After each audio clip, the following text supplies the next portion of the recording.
নমস্কার। আপনারা সবাই কেমন আছেন? আশা করি আপনারা সবাই ভালো আছেন। আজকে আমি আপনাদের সঙ্গে শেয়ার করব লাউ চিংড়ি। চলুন দেখতে থাকুন কি কি উপকরণ লাগছে। প্রথমেই লাগছে লাউ, আলু, তারপরে লাগছে চিংড়ি মাছ, আদা বাটা, পেঁয়াজ, টমেটো, কাঁচা লঙ্কা, হলুদ, জিরে, নুন, লঙ্কা গুঁড়ো, সর্ষের তেল।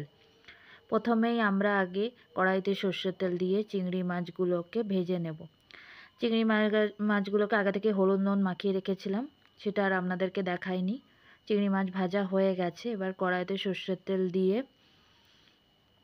পরিমাণ মতো, তারপরে পেঁয়াজ, টমেটো, কাঁচা লঙ্কা কুচোনোগুলো দিয়ে, তারপরে 1 চামচ নুন দিতে হবে।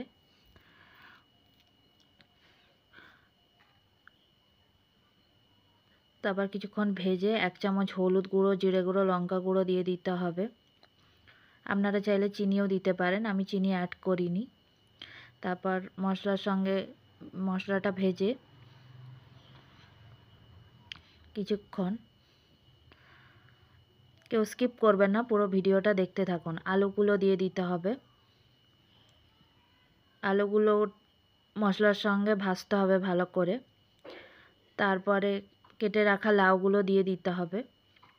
লাউটা আগে থেকে আপনারা ভাপিয়েও নিতে পারেন তরকারিটা তাড়াতাড়ি হওয়ার জন্য, নাহলে লাউ সিদ্ধ হতে টাইম লাগবে। এবার লাউটাকে আলু আর মশলার সঙ্গে ভালো করে মিশিয়ে ভেজে নিতে হবে।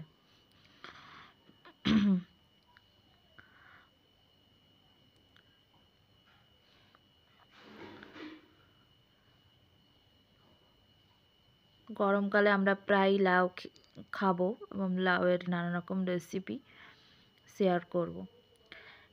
10 মিনিটের মতো সিদ্ধ হওয়ার পর এবার চিংড়ি মাছগুলো দিয়ে দিচ্ছি। চিংড়ি মাছ ভেজে রেখেছিলাম আগে থেকে, আপনারা দেখেছেন। এবার ভালো করে চিংড়ি মাছকে লাউয়ের সাথে মিশিয়ে নিচ্ছি। আমাদের লাউ চিংড়ি তৈরি হয়ে গেছে।